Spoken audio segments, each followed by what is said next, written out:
નમસ્કાર, હું છું માર્ગી. આપની સાથે હેડલાઇન્સમાં જોઈએ કેટલાક મહત્વના સમાચાર. હોર્મુઝ સ્ટ્રેટમાંથી પસાર થતા તમામ જહાજોએ હવે નોંધણી કરાવવી પડશે અને જરૂરી પરમિટ અને વીમો મેળવવો પડશે. ઈરાનની સત્તાવાર વેબસાઇટ દ્વારા 48 કલાક અગાઉ સૂચના પણ આપવી પડશે.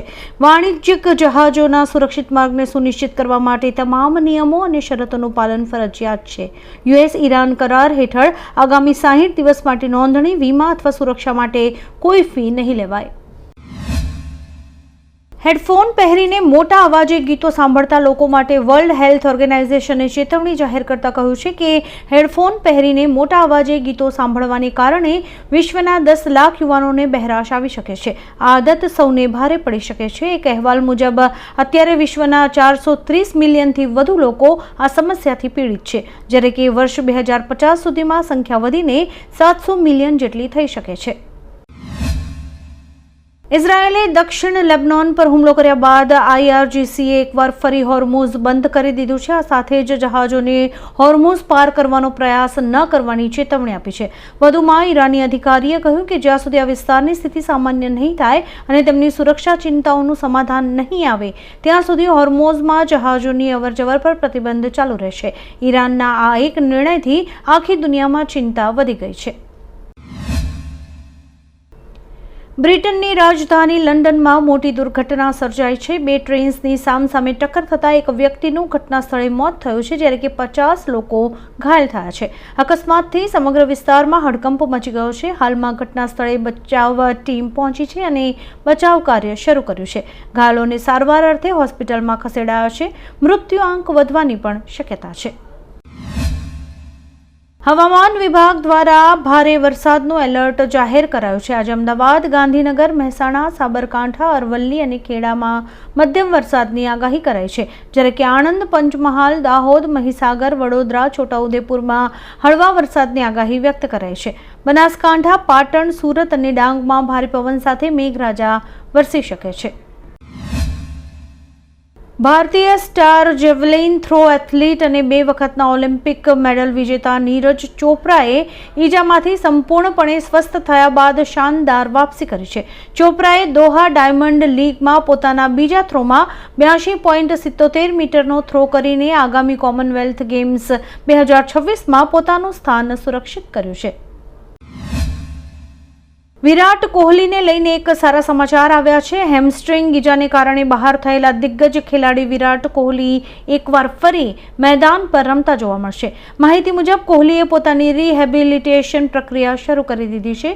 આપને જણાવી દઈએ કે IPL દરમિયાન GT સામે રમાયેલી મેચમાં બેટિંગ કરતી વખતે તેમને હેમસ્ટ્રિંગ તકલીફ થઈ હતી. ફિટનેસ ટેસ્ટ પાસ કરશે તો વિરાટ ઇંગ્લેન્ડ સામેની વનડે શ્રેણીમાં રમતો જોવા મળી શકે છે. અમેરિકા અને ઈરાન વચ્ચેના કરાર બાદ પણ બંને દેશો વચ્ચેનો તણાવ ઓછો થતો નથી દેખાતો. અમેરિકાના રાષ્ટ્રપતિ ડોનાલ્ડ ટ્રમ્પે ફરી એકવાર ઈરાન પર આકરો હુમલો કરતા કહ્યું છે કે અમેરિકા ઈરાનને કોઈ જ આર્થિક રાહત નહીં આપે અને તેને અમેરિકા તરફથી 1 પૈસો પણ નહીં મળે. વધુમાં ટ્રમ્પે કહ્યું કે US કોઈ કરાર માટે ઉત્સુક નહોતું, પરંતુ ઈરાન વાતચીત ઈચ્છતું હતું. પટણામાં કોચિંગ સેન્ટરની બહાર થયેલી હિંસક અથડામણ અને ગોળીબારના સંદર્ભમાં પટણા કોર્ટે ખાન સરની ધરપકડ પર રોક લગાવી છે. આ રોક આગામી સુનાવણી સુધી ચાલુ રહેશે. પટણાની એક કોર્ટ હાલમાં રોશન બિંદુ કોચિંગ વિવાદમાં ખાન સર અને તેમના સહયોગીઓની જામીન અરજીઓ પર સુનાવણી કરી રહી છે. નોંધનીય છે કે 9મી જૂનના રોજ થયેલી અગાઉની સુનાવણીમાં પટણા સિવિલ કોર્ટે ખાન સરની ધરપકડ પર વચગાળાનો સ્ટે લગાવ્યો હતો. કોકરોચ જનતા પાર્ટીના સમર્થકો આજે બપોરે દિલ્હીના જંતર મંતર પર ફરી એકવાર વિરોધ પ્રદર્શન કરશે. CJPના સ્થાપક અભિજીત દીપકે સમર્થકોને પ્લેટ અને ચમચી લાવવાની વિનંતી કરી છે. તેમણે COVID-19 રોગચાળા દરમિયાન લોકોને વાસણો વગાડવાની PM મોદીની અપીલને યાદ કરી હતી. વિરોધ પ્રદર્શન દરમિયાન તેઓ નીટ પેપર લીક વિવાદ પર ફરી એકવાર કેન્દ્રીય શિક્ષણ મંત્રી ધર્મેન્દ્ર પ્રધાનના રાજીનામાની માંગ કરશે. વડાપ્રધાન નરેન્દ્ર મોદી આજથી 21 જૂન સુધી પશ્ચિમ બંગાળની મુલાકાતે રહેશે. આજે તેઓ હુગલીમાં પશ્ચિમ બંગાળ દિવસની ઉજવણીમાં હાજરી આપશે.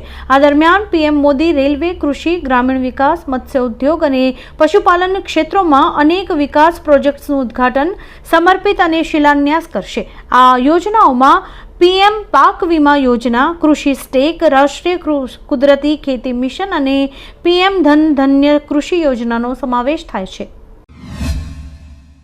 કોલકાતામાં ભારે વરસાદને કારણે ઇન્ડિગોના એક વિમાન પર વીજળી પડવાની દુર્ઘટના ઘટી હતી. જોકે સદનસીબે આ બનાવમાં કોઈ જ જાનહાનિ સર્જાઈ નથી. સુરક્ષાના કારણોસર વિમાનમાં બેઠેલા 141 પ્રવાસીઓને તાત્કાલિક બહાર ઉતારી દેવાયા હતા. મોટી દુર્ઘટના ન સર્જાતા તંત્રએ રાહતનો શ્વાસ લીધો હતો. આમ છતાં રનવે પર એરપોર્ટના 2 કર્મચારીને ઈજા પહોંચી હોવાનું અધિકારીએ જણાવ્યું હતું. હવામાન વિભાગની આગાહીને પગલે ગોધરામાં છેલ્લા 3 દિવસથી મેઘરાજા મન મૂકીને વરસી રહ્યા છે. ગોધરા પંથકમાં છેલ્લા 24 કલાકમાં કુલ 6 ઇંચ વરસાદ ખાબક્યો હતો, જેના પગલે શહેરના વિવિધ વિસ્તારોમાં ઘૂંટણસમા વરસાદી પાણી ભરાયા હતા.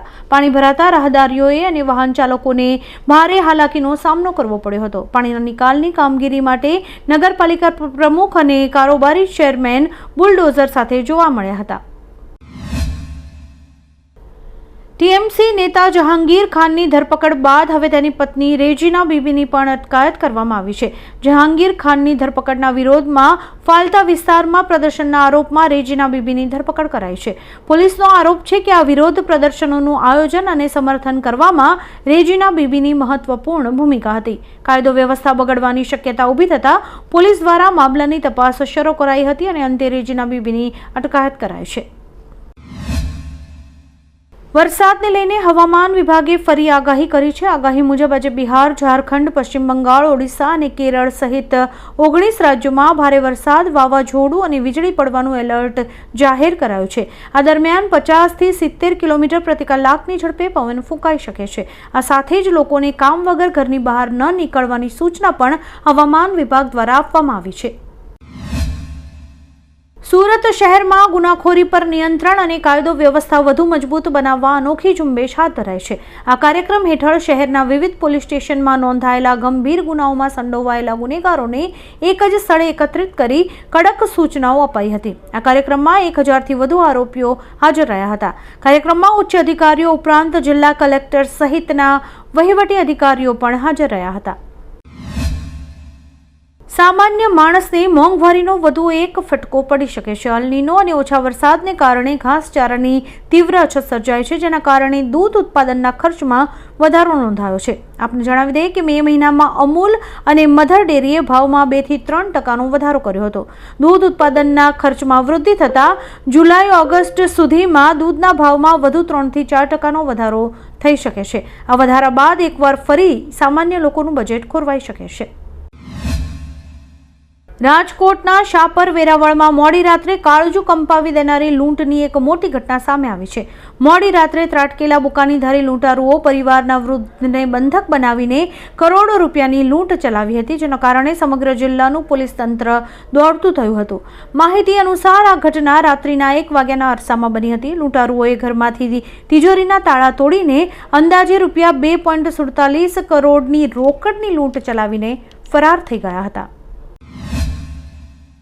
અમદાવાદમાં શિક્ષણ બોર્ડે ડમી કલ્ચર સામે કડક વલણ અપનાવતા 3 શાળાઓને શો કોઝ નોટિસ ફટકારી છે. બોર્ડ દ્વારા સરપ્રાઇઝ ચેકિંગ કરાતા ગંભીર અનિયમિતતા અને વિદ્યાર્થીઓની હાજરી 30%થી પણ ઓછી નોંધાતા નરોડા સ્થિત ગાયત્રી વિદ્યાલય, SS ડિવાઇન સ્કૂલ અને નરોડાની ડિવાઇન સ્કૂલમાં શો કોઝ નોટિસ ફટકારીને જવાબ મંગાવ્યો છે. નોટિસને લઈને આગામી સમયમાં ગુજરાત બોર્ડ આ શાળાઓ વિરુદ્ધ પગલાં લઈ શકે છે.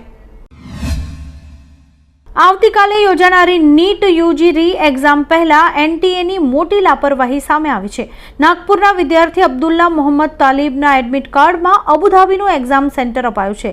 હવે પ્રશ્ન એ છે કે આખરે એનટીએ આટલી મોટી લાપરવાહી કેવી રીતે કરી શકે છે? મામલો સામે આવ્યા બાદ એનટીએ ટેકનિકલ ભૂલનો ઉલ્લેખ કરતા પોતાની ભૂલ સ્વીકારી છે અને ટૂંક સમયમાં જ નવું એડમિટ કાર્ડ જારી કરવાનું આશ્વાસન આપ્યું છે.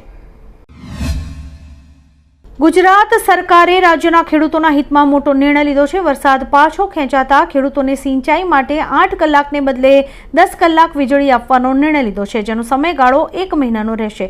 પાકના વાવેતર પર અસર ન થાય તે માટે ગુજરાત સરકારે આ નિર્ણય લીધો છે. આ બાબતે રાજ્યના ઉર્જા વિભાગે વીજ કંપનીઝને સૂચના આપી છે.